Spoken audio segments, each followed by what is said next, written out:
E aí pessoal, tudo certo? Sejam muito bem-vindos para mais um vídeo. Vou gravar um vídeo para vocês aqui hoje falando de treliças. Por que essa estrutura ela é tão eficiente? Qual a importância, pessoal, de a gente entender quais barras estão comprimidas, quais barras estão tracionadas, qual a importância disso num projeto, por que essa é uma estrutura eficiente, por que a geometria da treliça é dessa maneira. Então eu quero entrar com vocês nesse conceito. A gente não vai falar de cálculo, porque a gente vai entender primeiro o conceito que tem por trás dessa estrutura e por que ela é tão eficiente. Em primeiro lugar, treliças. Então a gente vai entender, pessoal, qual o comportamento de uma treliça. Aqui eu coloquei uma treliça biapoiada, primeiro porque tem dois apoios. Segundo que essa estrutura, se vocês prestarem atenção, ela obedece uma geometria triangular. E por que triangular? Ela tem um propósito. Imaginem vocês, eu tenho uma figura quadrada ou retangular.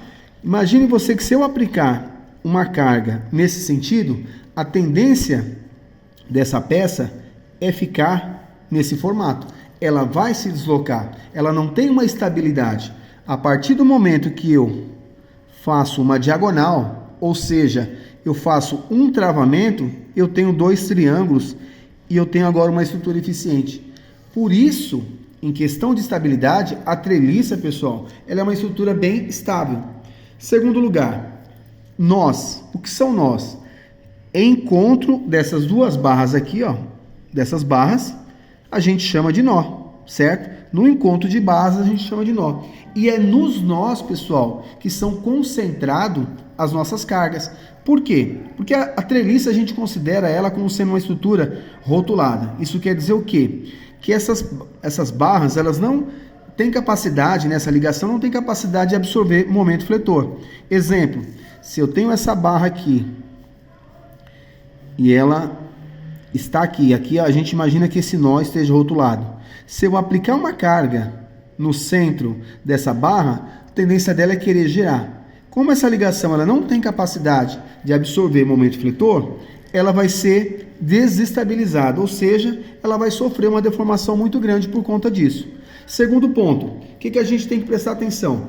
Eu preciso saber quais barras estão sofrendo tração, quais barras estão sofrendo compressão. Por que isso é importante? Imagine vocês, eu tenho um material, tenho uma barra de aço, aqui. Imagine vocês que eu tenho uma barra de aço CA50, ou seja, essa barra ela suporta 50 kg por milímetro quadrado, ou 500 MPa, que é uma maneira diferente de falar, mas que é a mesma coisa, ou seja, 5.000 kg por cada centímetro quadrado. Imagine vocês que eu estou aplicando uma carga aqui nessa barra, tentando tracionar, ou seja, eu preciso aplicar uma carga muito grande nessa barra para ela poder tracionar. E se eu fizer o processo inverso de compressão, eu aplico uma pequena carga e essa barra, a tendência dela é deformar. Então, a barra de aço, ela funciona mais como um tirante, trabalhando a tração. E isso é importante na treliça porque, uma hipótese, se essa barra ela está tracionada, eu não preciso de uma área de aço muito grande para suportar um carregamento.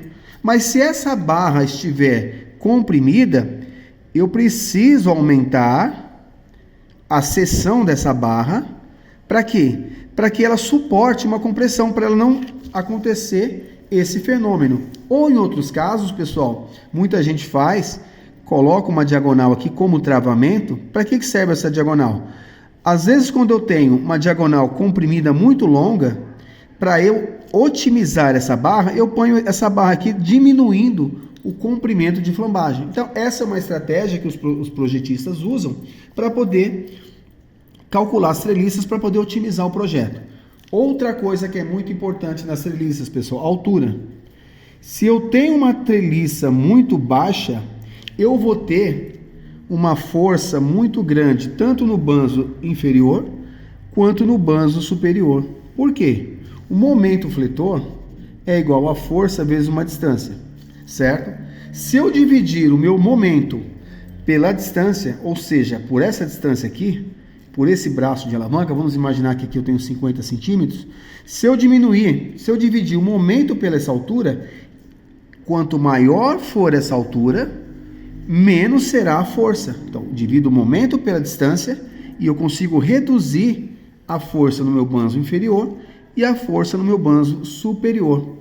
Em questão de diagonais, pessoal, quanto mais vertical eu tiver essa diagonal, menos carga vem para ela. Por quê? Porque se eu tenho um triângulo aqui, ó, quanto mais horizontal essa barra tiver, mais carga vem para ela, certo? Se eu tiver uma barra aqui que tem um ângulo de 30 graus, consequentemente, ela vai ter mais carga para ela do que uma barra com um ângulo de 60 graus.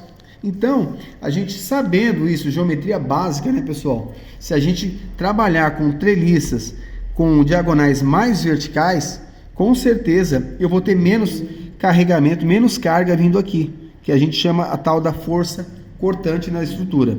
Outra coisa importante que a gente precisa saber em treliça, pessoal, se na hora que vocês forem fazer os cálculos lá e der um resultado positivo, vai dar um resultado positivo e um resultado negativo. Quando é um resultado positivo, sinal que a sua barra está sendo tracionada. Qual a analogia que a gente faz? Se a gente tem uma barra, está aqui, e eu estou tracionando essa barra, a tendência dela é aumentar o tamanho. Se aumentou, positivo. Quando eu tenho uma barra que ela está sofrendo compressão, ela está o quê? Diminuindo de tamanho. A gente usa negativo. Então, compressão negativo, tração positivo. Então, esse foi um vídeo rápido que eu queria gravar para vocês.